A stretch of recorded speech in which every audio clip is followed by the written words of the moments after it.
Estamos estudiando el libro del Apocalipsis, que significa la revelación de Jesucristo.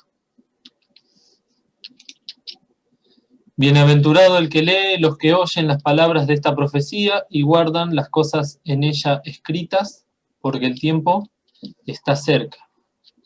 Me preguntaba respecto de este texto, que lo venimos leyendo hace 4 meses, todos los domingos, ¿cuántas bienaventuranzas hemos adquirido? En lo particular, cada uno de nosotros. Y también la pregunta es a la inversa. ¿Qué pasa si no he adquirido ninguna bienaventuranza? Si todo lo que se habló, todo lo que se enseñó, todo lo que el Señor nos habló, pasó de largo en nuestras vidas. Sería muy triste, pero todavía estamos a tiempo de adquirir estas bienaventuranzas. Y acá es claro el pasaje. Primeramente hay que leer la Biblia, hay que leer el Apocalipsis. Nosotros en 40 minutos, 50 minutos no podemos desarrollar todo un libro tan profundo, tan extenso, tan lleno de misterios y de revelaciones. Es bueno que los hermanos, los hijos de Dios, lean la palabra de Dios, lean el libro. En este caso el libro del Apocalipsis, porque el Señor les va a hablar aún cosas que no se han dicho en estas clases y que les va a hacer bien y que se les va a manifestar el Señor. Por eso también decíamos, clama a mí y te responderé y te enseñaré cosas y dificultosas que tú no sabes. Y luego también está la parte de oír las palabras de esta profecía. Son las dos partes de una misma bienaventuranza. La lectura de esta mañana es muy arbitraria porque habla de la tribulación, la clase de hoy. Podríamos tomar muchos textos. En este caso elegí el capítulo 5 de Apocalipsis. Apocalipsis capítulo 5. Y vamos a dar lectura al capítulo completo. Dice el versículo 1, y vi en la mano derecha del que estaba sentado en el trono, que estaba sentado sobre el trono, un libro escrito de derecho y de fuera, sellado con 7 sellos. Y vi un fuerte ángel predicando en alta voz. ¿Quién es digno de abrir el libro y de desatar sus sellos? Y ninguno podía, ni en el cielo, ni en la tierra, ni debajo de la tierra, abrir el libro ni mirarlo. Y yo lloraba mucho, porque no había sido hallado ninguno digno de abrir el libro, ni de leerlo, ni de mirarlo. Y uno de los ancianos me dice, no llores, he aquí el león de la tribu de Judá, la raíz de David, que ha vencido para abrir el libro y desatar sus 7 sellos. Y miré, y he aquí en medio del trono y de los 4 animales, y en medio de los ancianos estaba un cordero, como inmolado, que tenía 7 cuernos y 7 ojos, que son los 7 espíritus de Dios enviados en toda la tierra. Y él vino y tomó el libro de la mano derecha de aquel que estaba sentado en el trono. Y cuando hubo tomado el libro, los 4 animales y los 24 ancianos se postraron delante del Cordero, teniendo cada uno arpas y copas de oro llenas de perfumes, que son las oraciones de los santos. Y cantaban un nuevo cántico diciendo, digno eres de tomar el libro y de abrir sus sellos, porque tú fuiste inmolado y nos has redimido para Dios con tu sangre, de todo linaje y lengua y pueblo y nación, y nos has hecho para nuestro Dios reyes y sacerdotes, y reinaremos sobre la tierra. Y miré y oí voz de muchos ángeles alrededor del trono y de los animales y de los ancianos, y la multitud de ellos era de millones, que decían en alta voz, el Cordero que fue inmolado es digno de tomar el poder y riquezas y sabiduría y fortaleza y honra y gloria y alabanza. Y oí a toda criatura que está en el cielo y sobre la tierra y debajo de la tierra y que está en el mar y todas las cosas que en ellos están diciendo, al que está sentado en el trono y al Cordero sea la bendición y la honra y la gloria y el poder para siempre jamás. Y los 4 animales decían amén. Y los 24 ancianos cayeron sobre sus rostros y adoraron al que vive para siempre jamás. Y el capítulo 6 de Apocalipsis comienza diciendo: y miré cuando el Cordero abrió uno de los sellos, y oí a uno de los 4 animales diciendo, como con una voz de trueno, ven y ve. Hasta aquí la lectura de la palabra de Dios. Hemos tenido la oportunidad el domingo pasado de escuchar y aprender a través del hermano Marco un resumen de toda la dispensación de la tribulación y de la gran tribulación que han de suceder en el mundo cuando la iglesia sea raptada. Estudiamos la profecía que Dios le reveló a Daniel allí en Babilonia, y es una profecía que se ha cumplido en su gran mayoría a la perfección. Es asombroso la perfección con la que Dios trazó esa profecía y se ha cumplido, pero como hemos visto la semana pasada, y aquellos que no pudieron verlo, para que sepan que los videos están subidos al canal de la iglesia en YouTube y pueden ir viéndolo de a poco y estudiándolos de a poco. Tenemos que después de la dispensación de la gracia, la cual estamos ahora transitando y viviendo, una dispensación es el trato que Dios tiene con la humanidad, y en este caso el trato que Dios tiene con la humanidad es el trato de la gracia, porque ofrece la salvación por pura gracia y fe en el Señor Jesucristo. De estas semanas que Daniel profetizó, que son 70, ya se cumplieron 69 semanas, se han cumplido, desde el momento en que salió el edicto para restituir el templo y las murallas de Jerusalén, hasta el momento en que el Señor Jesús es crucificado y muerto, se le quita la vida al Mesías, y no por sí pasaron 69 semanas exactamente. Falta una última semana que aún no ha ocurrido, y esto es porque estas semanas trazan el trato de Dios con el pueblo de Israel particularmente. Y la iglesia es como si fuese un gran paréntesis en este trato de Dios con el pueblo de Israel y con esta profecía referida al pueblo de Israel, en la cual Dios está llamando tanto a los gentiles como a los judíos y a los griegos, como dice Pablo, a creer en Cristo Jesús como su Salvador personal. Aquí ya no hay distinción de hombres, de razas, de sexo, de poder económico, poder social. Todos, desde los chicos hasta los grandes, en esta dispensación de la gracia tenemos la oportunidad de ser salvos por fe. Va a llegar un momento, el rapto o el arpazo de la iglesia, en la cual el Señor venga a buscar a los suyos. Él está esperando la orden del Padre para venir a tomar lo que le pertenece, lo que ganó en la cruz del Calvario. A partir de ese momento del rapto comienza una nueva dispensación, la última semana de la profecía de Daniel, que es denominada la tribulación y la gran tribulación, para luego terminar esta dispensación de juicios con el milenio. Esta dispensación de juicios ha de durar, entre la tribulación y la gran tribulación, 7 años exactamente, ni más ni menos. Hay muchas profecías en la Biblia que lo relatan, algunos lo dicen en años, otros en semanas y otros en días, pero da exactamente 7 años en 2 periodos de 3 años y medio.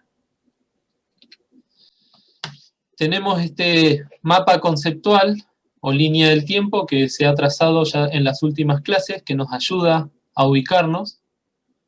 Hoy pensaba que si bien la información que se da en estas reuniones es mucha, muchos textos, muchos títulos, sería bueno que, aunque sea, nos quede esto en el corazón. Tener ordenado los distintos tiempos y momentos, tal cual han de proceder, porque eso está así ordenado en la palabra de Dios. Desde el Génesis hasta el Apocalipsis se deja ver este orden divino. Ya hemos visto cómo pasó la dispensación de la gracia, o ha de pasar. Hemos visto los eventos que han de suceder en el cielo luego del rapto, el tribunal de Cristo, las bodas del Cordero. Y el domingo pasado hicimos una introducción a los eventos aquí en la tierra. En esta mañana, con la ayuda del Señor, hemos de puntualizar los eventos que han de ocurrir en los primeros 3 años y medio de la tribulación. De esos 7 años que mencionamos hace un instante, han de pasar cosas en el mundo y en el cielo en los primeros 3 años y medio. Luego se ha de desatar otra forma de trato de Dios con los hombres, y eso ha de ocurrir durante los últimos 3 años y medio de esta semana de años. Es interesante ver que todo este periodo que comienza con el rapto y que ha de suceder aquí en la tierra está profetizado en la palabra de Dios y mencionado en muchas oportunidades, ahora lo vamos a ver en detalle, como el día del Señor, o en algunas oportunidades se lo menciona como aquel día o el gran día. Y no es un día en particular, sino que día representa en la palabra de Dios tiempos, el tiempo del Señor, el tiempo del juicio, el tiempo del castigo, particularmente aquellos que han rechazado al Mesías, han rechazado al Salvador. Y todo castigo conlleva de parte de Dios una lección. El Señor busca con el castigo que aquellos que son castigados se arrepientan de sus pecados, que puedan restaurarse. Por eso Dios envía la tribulación y la gran tribulación para corregir a las almas perdidas, para llamarlos a que se arrepientan, y también para corregir al pueblo de Israel, que durante tantos años, a pesar de tener tantas promesas y tantas bendiciones, le ha rechazado de una u otra forma. El día del Señor, como se menciona en la palabra de Dios, se resume en este texto o este pasaje de Sofonías, capítulo 1, del 14 al 18. Recordemos que este periodo del día del Señor, según la mayoría de los intérpretes fieles, abarca desde el día del rapto hasta el final del Apocalipsis, cuando sean hechos cielos nuevos y tierra nueva. Por lo tanto, los cielos que conocemos y la tierra que conocemos han de ser destruidos. Abarca, por lo tanto, la tribulación, el milenio y el día del juicio final. En Sofonías, el Espíritu Santo le reveló que cercano está el día grande de Jehová, cercano y muy presuroso. Voz amarga del día de Jehová, gritará allí el valiente. Día de ira aquel día de angustia y de aprieto, día de alboroto y de asolamiento, día de tiniebla y de oscuridad, día de nublado y de entenebrecimiento, día de trompeta y de algazara, sobre las ciudades fuertes y sobre las altas torres. Y atribularé a los hombres, y andarán como ciegos, porque pecaron contra Jehová. Y la sangre de ellos será derramada como polvo, y su carne como estiércol. Ni su plata ni su oro podrá librarlos en el día de la ira de Jehová, pues toda la tierra será consumida con el fuego de su celo, porque ciertamente consumación apresurada hará con todos los moradores de la tierra. En estos 4 versículos que hemos leído se puede ver el plan de Dios para los hombres y el castigo de Dios para los incrédulos, que abarca, como hemos dicho, desde el momento del rapto de la iglesia hasta el fin de los tiempos, cuando sea destruido la tierra y el cielo.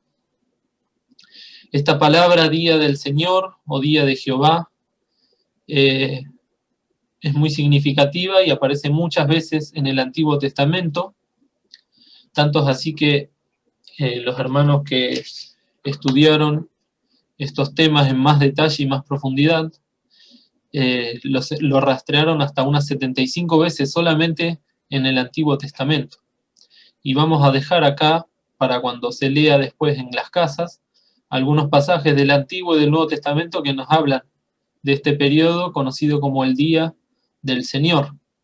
En Isaías capítulo 2 y 13, en Ezequiel 13 y capítulo 30, en el libro de Joel, capítulo 1, capítulo 2, capítulo 3, en el libro de Amós, el capítulo 5, Abdías, el versículo 15, Sofonías, Zacarías, Malaquías, en el Nuevo Testamento, en el libro de los Hechos, Primera Tesalonicenses capítulo 5, Segunda Tesalonicenses capítulo 2, Segunda Pedro capítulo 3, versículo 10.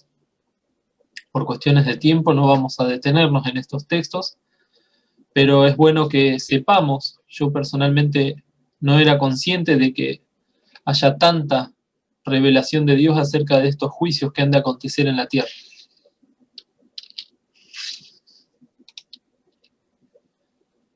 Nosotros, como decíamos hoy en la introducción, hemos de centrarnos en los eventos de la tribulación, haciendo la diferencia entre tribulación y gran tribulación. Esto en algunos libros o diccionarios bíblicos no hacen esta diferencia y tratan a todos por igual. Este periodo, nosotros entendemos que la gran tribulación comienza cuando el diablo es arrojado en tierra y se rompe el pacto que tenía hecho con la nación de Israel, y esto va a pasar cumplidos los 3 años y medio después del arrebato. Si Dios quiere, el domingo que viene se ha de estudiar todo este periodo de la gran tribulación. Pero cuando la iglesia es arrebatada, comienza la semana de años, que corresponde a 7 años de la tribulación y a la manifestación de la Trinidad del mal. Esto lo vimos la semana pasada con el hermano Marco, por lo tanto no nos hemos de detener demasiado, pero sí saber que el diablo, que siempre quiere parecerse a Dios, quiere ser adorado y alabado por Dios, tiene en su mente siniestra establecer un gobierno aquí en la tierra. Cuando sea quitado el que impide, que es el Espíritu Santo, el diablo, que es, como se nos enseñó siempre, es un perro rabioso, peligroso, pero que está atado, y que nunca ha de llegar más lejos de lo que le impide la cadena o la correa. Bueno, en este momento el diablo ha de ser desatado y va a poder obrar de una manera mucho más libre. Y aún más libre todavía durante la gran tribulación, cuando sea arrojado en la tierra. Esta Trinidad del mal está compuesta o conformada por Satanás, que es el padre de mentiras. Vosotros de vuestro padre el diablo sois. El homicida ha sido desde el principio y miente desde el principio, porque de suyo habla, dice el Señor en San Juan 8:44. El anticristo, también conocido como la bestia, o su simiente, o el hombre de pecado, ahora nos hemos de detener, es un hombre que va a tener una posesión demoníaca y que va a estar al servicio del diablo. Recordemos que el diablo no es Dios y no puede estar en 3 personas, no puede estar en todos los lugares a la vez, no puede saber todas las cosas como Dios las sabe, sino que ha de utilizar personas que han de ser dominadas por estos espíritus de error, por estas doctrinas de demonios, y han de traer la tribulación a la tierra, y han de ser incluso ellos instrumentos para ejecutar los juicios de Dios. Recordemos cuando el diablo tomó posesión de Judas para entregar al Señor, y Judas estaba vendiendo al Señor en el consejo de los ancianos de Israel, mientras que el Señor, orando, estaba en el huerto de Getsemaní, y algunos dicen que el diablo estaba allí tentándolo en el huerto de Getsemaní, pero la realidad es que el diablo no puede estar en 2 lugares a la vez, sino que por un lado estaba el diablo en el cuerpo de Judas, vendiendo y entregando al Señor, y por otro lado estaba el Señor en el huerto de Getsemaní orando por nosotros. El anticristo, como dijimos, el hombre de pecado, y luego de los primeros 3 años y medio se ha de levantar este falso profeta o el antiespíritu, que ha de proclamar al anticristo como un dios, y ha de hacer que la gente se marque con la marca de la bestia en las frentes o en la mano derecha. Esto ha de pasar luego de los 3 años y medio. ¿Quién es el anticristo?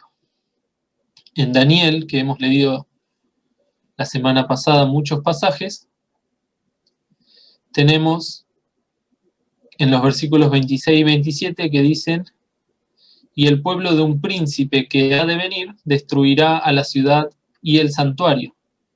Esto ya pasó en la semana 69. Perdón, después de la semana 69 vinieron los romanos a las órdenes del general Tito, que después pasó a ser emperador romano, y destruyeron a Jerusalén, y ahí comenzó la diáspora de los judíos, la dispersión del pueblo de Israel. Entonces, el pueblo de un príncipe que ha de venir de Roma, con inundación será el fin de ella, y hasta el fin de la guerra será talada con asolamientos. Y en otra semana, que todavía no ha pasado, en la semana 70, confirmará el pacto a muchos. Hay un libro que se llama Eventos del Porvenir, es un hermano fiel de Estados Unidos que escribió en los años 50 una compilación de todas las profecías referentes justamente a los eventos del futuro, y en un momento, en la página 192, describe así al anticristo. Del imperio romano se levantará en lo futuro un príncipe. Este príncipe, o jefe del cuarto imperio, es idéntico al pequeño cuerno que narra en Daniel capítulo 7. Después los invito a leer Daniel capítulo 2, Daniel capítulo 7.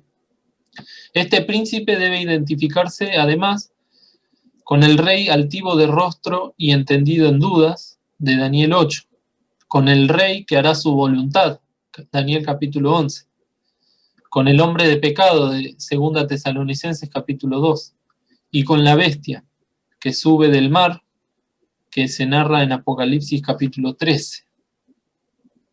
Por cuanto todos los pactos hechos por el Mesías con Israel son pactos eternos, no puede ser el Mesías el que hace este pacto, ya que será un pacto temporal. Dios hizo pactos con Israel y los ha de cumplir, pase lo que pase. Y los pactos de Dios, como dice acá, son eternos. Este pacto en particular, que le garantizará a Israel la posesión de su tierra y la restauración de su autonomía religiosa y política, debe entenderse como un falso cumplimiento del pacto con Abraham.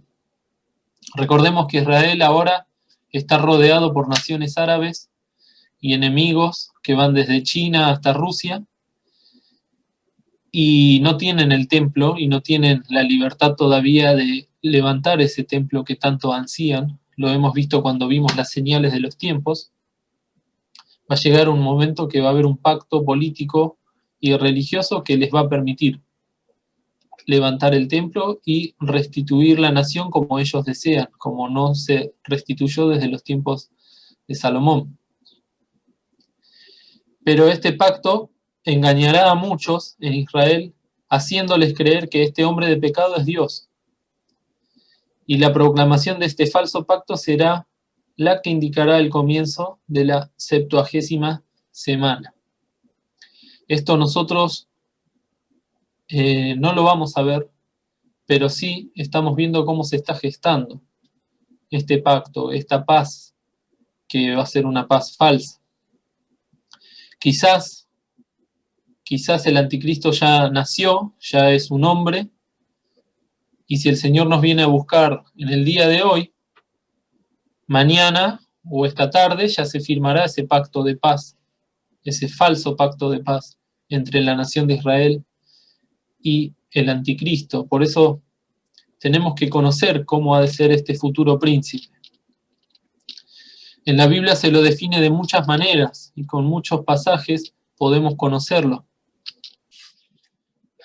En el Salmo 5 se lo menciona como el hombre sanguinario y engañador, el malo, el hombre de la tierra, el poderoso, el enemigo, el angustiador, la cabeza de muchas tierras, el hombre violento, el asirio, el rey de Babilonia, el devastador, el clavo, el renuevo de los robustos, el profano e impío príncipe de Israel, el cuerno pequeño, el príncipe que ha de venir, el hombre despreciable, el rey voluntarioso. En Zacarías 11 se lo menciona como el pastor inútil. En 2 Tesalonicenses, como hemos visto, el hombre de pecado y el hijo de perdición, también como el inicuo. En 1 Juan se lo menciona por única vez como el anticristo, y de ahí el título que nosotros conocemos. En Apocalipsis 19 como el ángel del abismo, en Apocalipsis 9 como Apolión o el destructor, o Abadón, que son las tres palabras que significan lo mismo. En Apocalipsis 11, en Apocalipsis 13 como la bestia. El Señor dijo en Juan 5:43 que ha de venir uno que viene en su propio nombre. En Daniel 8 se lo llama el rey altivo de rostro. El Señor Jesús lo menciona como la abominación desoladora en Mateo 24. Y también Daniel lo llama el desolador en Daniel capítulo 9. Vemos que son todos nombres nefastos, siniestros, y que hablan de una misma persona que se está preparando, que está esperando que sea desatada su correa, que está esperando que el Espíritu Santo ya no esté morando en la tierra. Y hay que decir respecto del Espíritu Santo, aunque el hermano lo puso, pero para dejarlo bien claro, que el Espíritu Santo es Dios y que tiene la capacidad de estar en todos los lugares al mismo tiempo. Y que cuando sea quitado el que impide, se refiere a que el Espíritu Santo no estará residiendo en la tierra, pero sí ha de estar obrando. Tiene esa capacidad de obrar, aunque no resida. En el Antiguo Testamento, el Espíritu Santo no residía en la tierra, pero obraba y moraba en los corazones de aquellos que el Señor elegía, aquellos de corazón tierno. Recién descendió a la tierra en el día del Pentecostés, y ahí se inicia el periodo de la gracia que ha de finalizar cuando el Espíritu Santo nuevamente suba a los cielos con la iglesia que formó, que se ocupó de enseñar, que se ocupó de levantar como si fuese un edificio. El gran obrero, el gran instrumento del Señor es el Espíritu Santo. Cuando cumplas con su ministerio de formar a la iglesia, la ha de llevar como el siervo que le presentó a la mujer a Isaac, así nos ha de llevar a nosotros al cielo. El gobierno del anticristo aquí en la tierra, esto lo vimos la semana pasada también, y está en la síntesis bíblica que escribió el misionero Armando Di Pardo. El anticristo emergerá entre la comunidad de naciones europeas, que sería el ex imperio romano revivido. Todo lo que es ahora Europa estuvo gobernado en su momento por el imperio romano. Y si bien hubo muchos imperios y habrá muchos imperios o hubo muchos imperios en el mundo, el imperio romano tiene la particularidad de haber sido el que persiguió y destruyó a muchos, no destruyó, sino que mató a muchos fieles hombres de Dios y crucificó al Señor Jesucristo. El anticristo ha de surgir del pozo del abismo, en el sentido espiritual y diabólico, eso lo vemos en Apocalipsis 9 y Apocalipsis 11. Será un gobierno engañoso, tiránico y blasfemo. Nosotros estamos acostumbrados a los gobiernos engañosos, tiránicos y blasfemos, porque el mundo se está preparando para esto. Cuando llegue el anticristo, a nadie le va a llamar la atención que un político mienta, o que un político sea tirano, o que un político sea blasfemo. Y se blasfema con la boca, pero también con los hechos, con las leyes que se dictan, con lo que se promulga, con lo que se enseña en las escuelas. Muchas formas de blasfemar contra Dios. Honrará a un Dios propio, que es el Dios Mausín, que es el Dios de las fuerzas o la fortaleza. Pensará en mudar los tiempos y la ley. Esto lo estamos viendo en nuestros días. Los tiempos, puede hablar del calendario, como decía Marco también el domingo pasado. Nosotros estamos viviendo el año 2021 porque nos recuerda el nacimiento del Señor Jesucristo. Quizás en ese momento se instaura un nuevo calendario, Casi todos los países donde no se practica el cristianismo tienen su propio calendario. Los musulmanes, los judíos, los chinos. Cuando fue la Revolución Francesa, lo primero que hicieron los revolucionarios fue sacar el calendario cristiano y poner un calendario propio que duró muy pocos años, pero que el sentir de ellos era el mismo que del anticristo, mudar los tiempos y la ley, y olvidarse de Dios y del Señor Jesucristo. El anticristo vendrá con paz, pero esa paz destruirá a muchos. También promoverá repartición de tierras y muchos se enriquecerán con él. Apocalipsis 18 y Daniel 8. Y esto también lo hemos visto en las lecturas diarias a través del hermano Di Pardo, que debe ser de descendencia judía. Esto es importante porque si no, los judíos lo rechazarían y no lo dejarían gobernar en Jerusalén. Podemos leer Daniel capítulo 11, del 36 al 39, que nos habla un poco más de este rey que ha de emerger. Dice, y el rey hará a su voluntad, y se ensorbecerá, y engrandecerá sobre todo Dios, y contra el Dios de los dioses hablará maravillas o blasfemias, y será prosperado, porque Dios se lo permite, hasta que sea consumada la ira, porque hecha está determinación. Y del Dios de sus padres, por eso es judío, no se cuidará ni del amor de las mujeres, ni se cuidará de Dios alguno, porque sobre todo se engrandecerá. Mas honrará en su lugar al Dios Mausín, Dios que sus padres no conocieron. Honrarálo con oro y plata y piedras preciosas y con cosas de gran precio. Y con el Dios ajeno que conocerá hará a los baluartes de Mausín crecer en gloria y harálos enseñorear sobre muchos y por interés repartirá la tierra. Dios Mausín es el Dios de la guerra que el hombre adora desde tiempos inmemoriales. Y siempre hubo guerras por tierra, siempre hubo guerras por comidas, va a haber guerras por agua, y detrás de todo esto está este rey que se engrandece y es soberbio en gran manera. Durante la tribulación se realizarán distintos eventos y juicios. Recordemos que la tribulación es un periodo de 3 años y medio. Primero serán desatados los 7 sellos. Este gran libro que tenía el Padre en el trono y que ninguno podía abrir ni desatar fue abierto y desatado por el Cordero, la lectura que hemos leído de Apocalipsis 5. El único que tiene el poder, porque venció en la cruz, es el Señor Jesús. Y él mismo dijo que todo juicio le es dado al Hijo. El Señor ha de desatar estos juicios sobre la tierra. No es un juicio del diablo sobre la tierra. El diablo es un instrumento.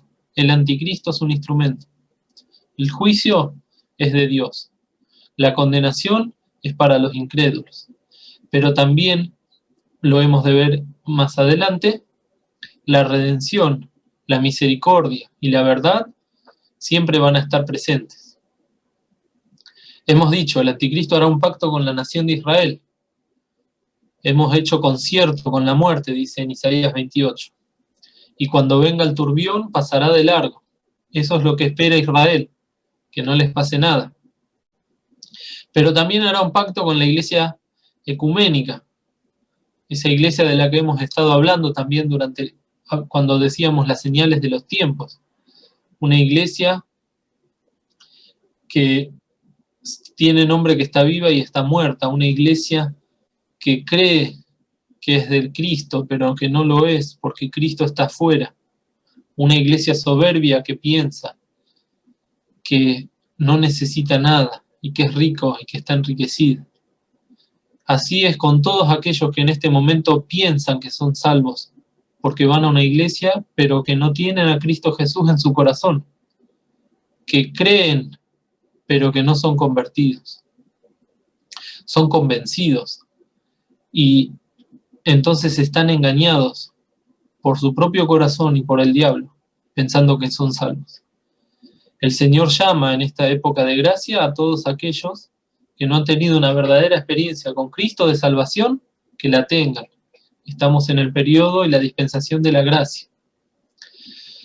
Pero cuando llegue el anticristo, se va a poder llevar a cabo esta ecumene, esta tierra habitada, que tanto promueven desde el Vaticano y desde las grandes religiones del mundo, la verdadera paz religiosa, la verdadera paz entre iglesias, donde todos puedan juntarse a orar, a cantar, a celebrar. Bueno, de todo eso se va a hacer cargo el anticristo con este pacto que va a hacer. Y todos van a estar contentos, porque al rechazar al Mesías están aceptando todas estas cosas que han de venir. El templo de Jerusalén será reedificado. Hace poco vi un video sobre un canal de noticias de Israel, está todo en hebreo subtitulado, donde realmente aquellas cosas que hace más de 10 años nos contaba la hermana Gina, están a la espera. Hay un arquitecto maestro encargado de la construcción del templo, un hombre de unos 40 años, que solamente está guardando la orden del Estado de Israel para levantar el templo. Y dice que le va a llevar exactamente 3 años y medio o 3 años construirlo. Esto es impresionante, porque cuando esté el templo, el anticristo se ha de querer sentar en ese templo y va a querer ser adorado como Dios. Ahí se le va a caer la venda a todos los judíos que hasta ese entonces habían creído. Ha de romperse el pacto con Israel y comenzará la persecución. La persecución y el tiempo de angustia para Jacob. El mundo que aborrece al pueblo de Dios siempre ha de querer destruirlo, ya sean los árabes, los chinos, los rusos y todos sus satélites, como dice la síntesis bíblica. Y esto se narra en el libro de Ezequiel, capítulos 38 y 39. Porque Dios dijo que primeramente han de desaparecer las leyes de la física, las leyes de los astros y las leyes de la gravedad antes que desaparezca el pueblo de Israel. Nunca ha de desaparecer el pueblo de Israel. Y esa es una ley y un pacto de Dios que ha de permanecer intacto. Lo que sí tenemos que saber es que muchos han de morir y muchos han de perecer. 1/3 de la población del mundo ha de morir. Pero el pueblo de Israel va a permanecer. ¿Qué pasa en el cielo durante este periodo? Porque nosotros hemos visto que en el momento en que la iglesia es arrebatada se efectúa el tribunal de Cristo o tribunal galardonador. También hemos estudiado que se llevan a cabo las bodas del Cordero y todo esto en un periodo de 7 años. Pero también en Apocalipsis se nos revela, porque Juan estuvo ahí presente, que se han de desatar estos juicios. Y van a estar los ancianos, y van a estar los 4 animales.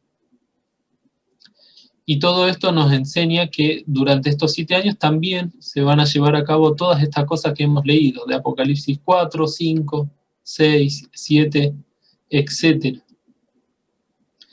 El apóstol Juan, lo hemos visto en la clase número 1, es un testigo que Dios escogió desde su adolescencia para ver muchas cosas. Es un testigo de la antigua dispensación, porque fue discípulo de Juan el Bautista. Es un testigo del Señor Jesucristo, porque lo vio morir en la cruz del Calvario, lo vio resucitar, y Dios también lo escogió para que vea estas cosas que han de suceder en el cielo. Entonces el apóstol Juan es testigo del trono de Dios, del Cordero que fue inmolado, de los 4 animales que son ángeles y de los 24 ancianos. Primeramente vemos que Juan, hay un asterisco que dice que Daniel y Ezequiel también vieron la misma visión. Esto también es impresionante cuando uno lo estudia con detenimiento. Estaban parados viendo lo mismo, pero cada uno el Señor les revelaba una cosa distinta, que hace que se complementen las visiones y las revelaciones, pero también las enseñanzas. Tanto Daniel como Ezequiel capítulo 1 al 3, vieron la misma visión, pero ellos la vieron concerniente al pueblo de Israel.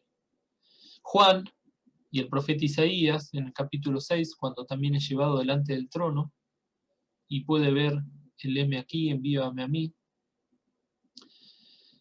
ven estas cosas respecto a toda la humanidad. ¿Por qué decimos que es lo del tribunal galardonador? Porque los 24 ancianos que se mencionan en Apocalipsis 4 y 5 representan a los salvados y galardonados durante la dispensación de la gracia.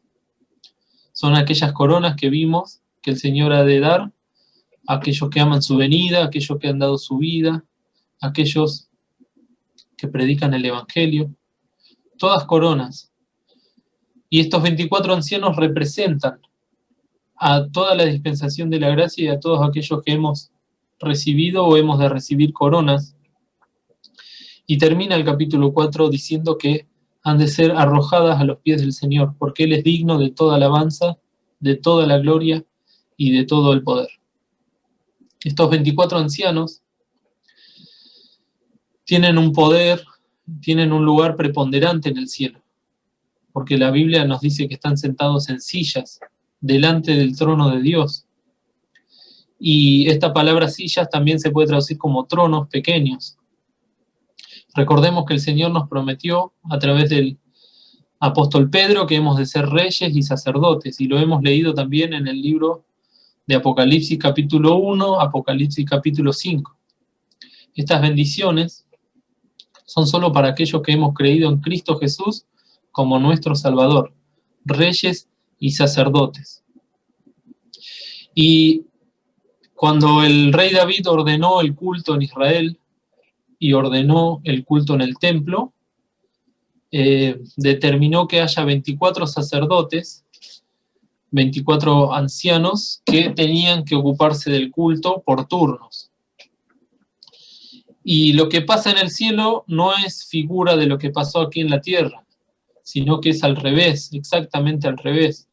Todo lo que pasó en el monte de Sinaí, todo lo que pasó en el desierto con el tabernáculo, con el arca, con el incienso, con el altar, todo lo que pasó en el templo cuando lo construye Salomón, cuando David ordena el culto, son todas figuras de las cosas celestiales, dice Pablo.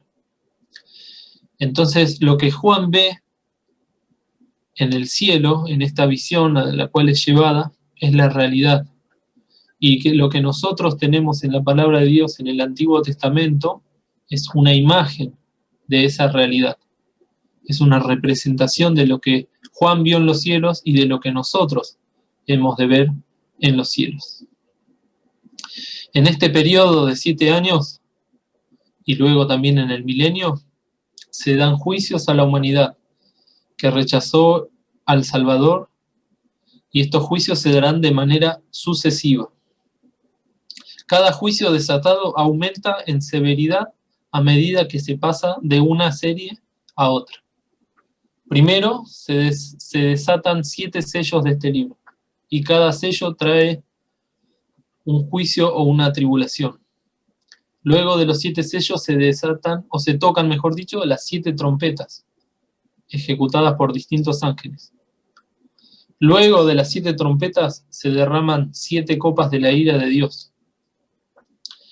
Durante la tribulación, durante estos 3 primeros años, 3 años y medio, han de acontecer que se abren o se desatan los 7 sellos y se tocan las 7 trompetas. De hecho, la 7ª trompeta inicia la gran tribulación, y luego se derraman en la gran tribulación las 7 copas de la ira de Dios.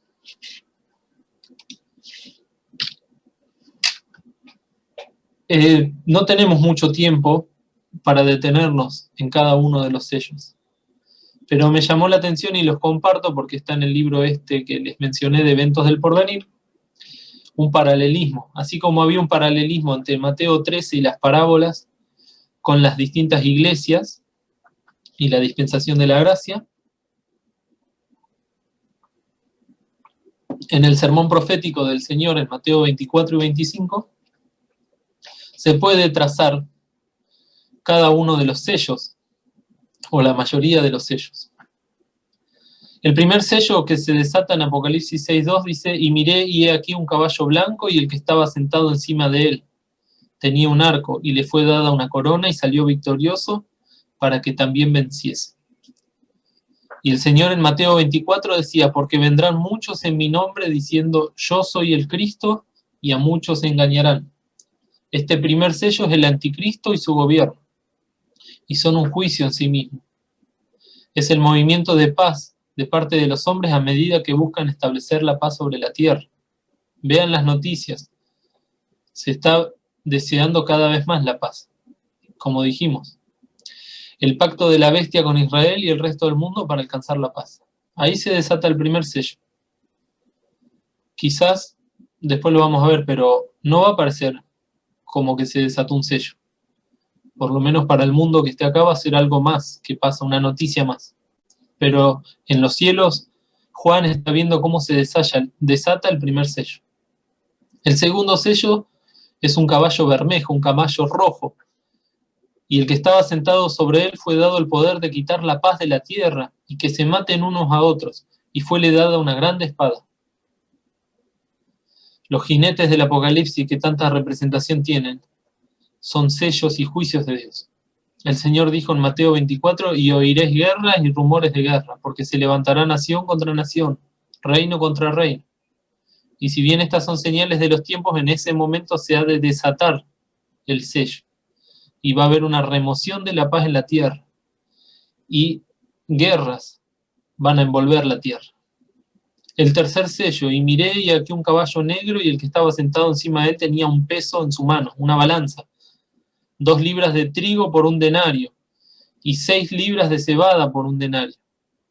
Y no hagas daño al vino ni al aceite. Esto nos habla de hambre. Carísimo 2 libras de trigo, carísimo 6 libras de cebada, imposible de comprar. Y el Señor dijo en Mateo 24: y habrá hambres. El hambre resulta de la desolación de la guerra. Siempre que hay guerras terminan en hambrunas. El cuarto sello: y miré y he aquí un caballo amarillo, y el que estaba sentado sobre él tenía por nombre Muerte, y el infierno le seguía, y le fue dada potestad sobre la cuarta parte de la tierra para matar con espada, con hambre, con mortandad y con las bestias de la tierra.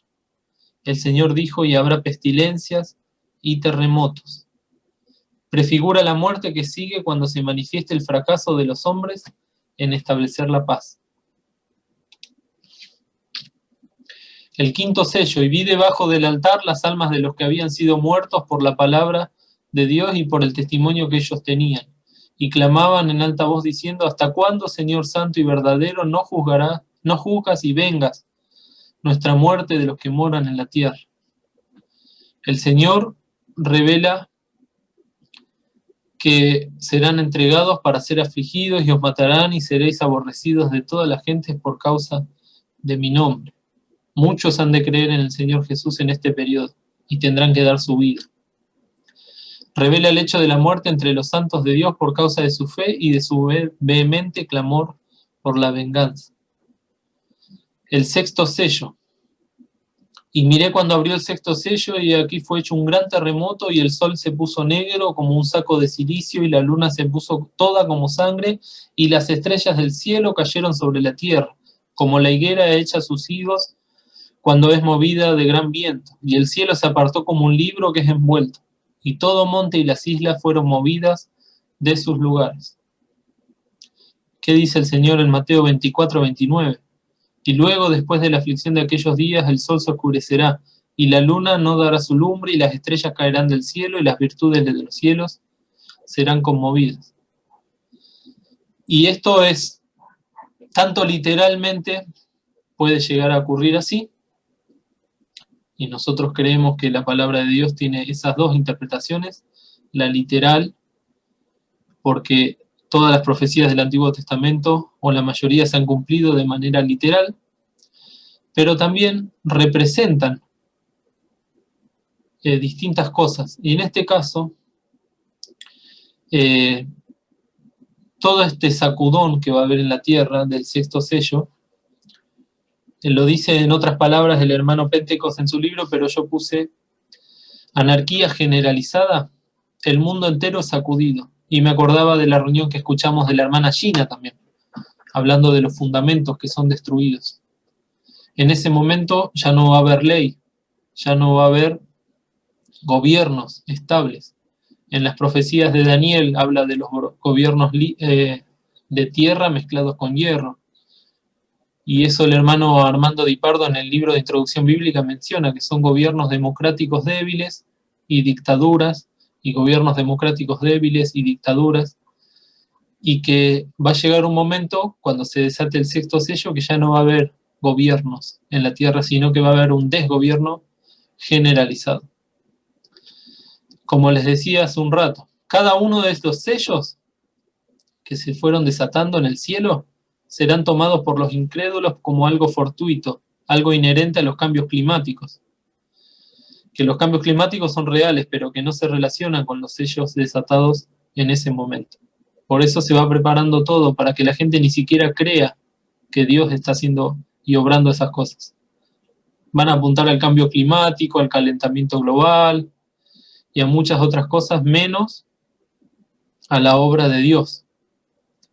Lo mismo las guerras y el hambre, siempre las hubo, pero el hecho de que se den de manera sistemática y ordenada indican el juicio de Dios y el llamado al arrepentimiento. El séptimo sello es desatado en Apocalipsis 8. Es impresionante esto, porque dice que hubo media hora de silencio en el cielo. Y luego de esa media hora sonó la primera trompeta. Y ahora sí es ineludible el juicio del Cordero. Ya la gente no le va a poder echar la culpa al clima, no le va a poder echar la culpa a la política o a las guerras. Se van a escuchar en todo el mundo estas trompetas.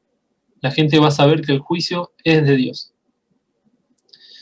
Y en Apocalipsis 8:5 dice, y fueron hechos truenos y voces y relámpagos y terremotos, y los 7 ángeles que tenían las trompetas se aparejaron para tocar.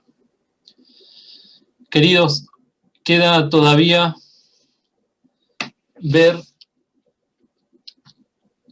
las trompetas de Dios. Yo en este caso solamente las anoté, porque la interpretación que dan en los libros ya queda librada a la interpretación de cada uno de los siervos que escribió el libro.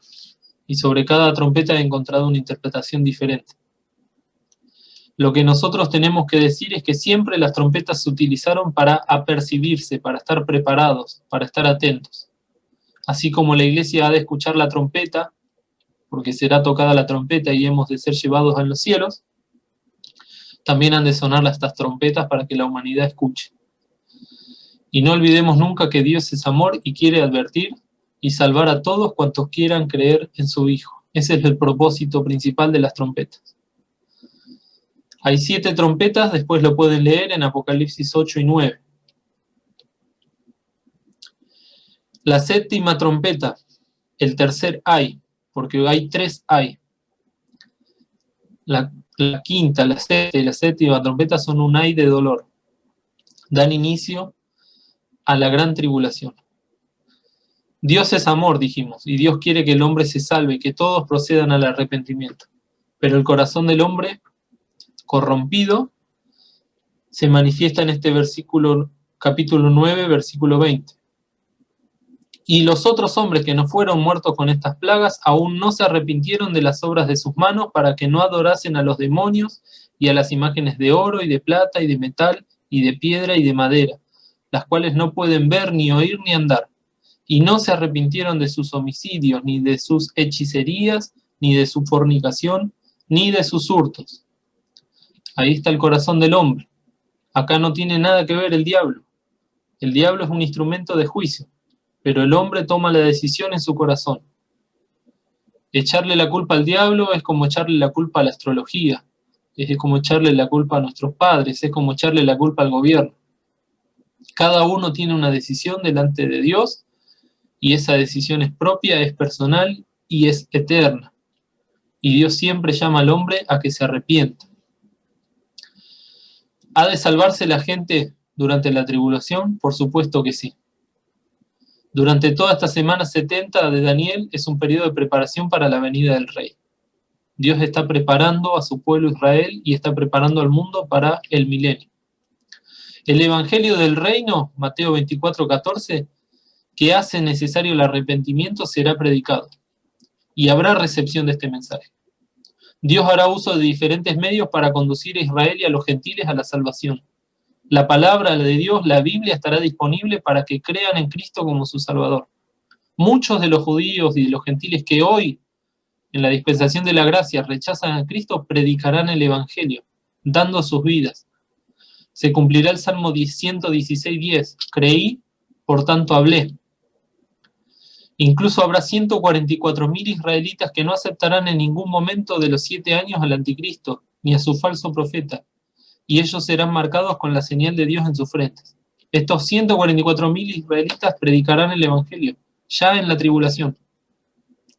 Además estarán los 2 testigos, Enoc y Elías, predicando a Cristo con portentos y señales y denunciando el pacto de Israel con el anticristo. Y en Apocalipsis 7:9 dice: después de estas cosas miré y aquí una gran compañía, el cual ninguno podía contar, de todas gentes y linajes y pueblos y lenguas que estaban delante del trono y en la presencia del Cordero, vestidos de ropas blancas y palmas en sus manos. Empezó a llenarse el cielo, por decirlo de alguna manera, durante la tribulación de esta gran compañía, que fueron creyendo en Cristo y fueron muertos por no creer en la bestia y sí creer en el Señor. Todos ellos reciben ropas blancas y palmas en sus manos, y solamente pasarán por la primera resurrección. Las enseñanzas. Habacuc 3:2. Esta es una oración que deberíamos hacer cada uno de nosotros. Oh Jehová, oído he tu palabra, y temí. Oh Jehová, aviva tu obra en medio de los tiempos. En medio de los tiempos, hazla conocer. En la ira, acuérdate de la misericordia. Si sabemos que hay gente que no va al cielo porque rechaza a Cristo, oremos por ellos para que en el momento de la ira, la misericordia de Dios los alcance. ¿Cuántos parientes nuestros han de pasar por la tribulación? ¿Cuántos amigos, jefes, compañeros? Oremos por ellos. Dejémosle todo allanado para que puedan creer, aunque sea en ese momento de ira. Para los que ya somos hijos de Dios, en Hebreos 3 dice: mirad, hermanos, que en ninguno de vosotros haya corazón malo de incredulidad para apartarse del Dios vivo. Antes, exhortaos los unos a los otros cada día, entre tanto que se dice hoy, porque ninguno de vosotros se endurezca con engaño de pecado, porque participantes de Cristo somos hechos, con tal que conversemos firme hasta el fin, el principio de nuestra confianza. Estas cosas las creemos, las esperamos, las predicamos. Todas cosas que entre los unos a los otros nos tenemos que exhortar para alentarnos, para corroborarnos, para afirmarnos. No sea cosa que llegue ese día y nos encuentre el Señor dudando, con falta de fe. Y para los que no son hijos de Dios, el mensaje siempre es este. Entre tanto se dice: si oyereis hoy su voz, no endurezcáis vuestros corazones. Y nosotros tenemos esta gran responsabilidad: mas de hacer salvos a los otros por temor, arrebatándolos del fuego. Si no podemos hacer llegar a las almas a Cristo por el amor hacia Cristo y hacia su obra, la palabra de Dios nos autoriza a hacerlos salvos por el temor a la condenación y a la ira de Dios. El Espíritu Santo nos manda a salvar almas. El método, el Señor lo ha de guiar, pero siempre hay que llevar a las almas a Cristo, a arrepentirse de sus pecados y a creer en el Señor como su Salvador.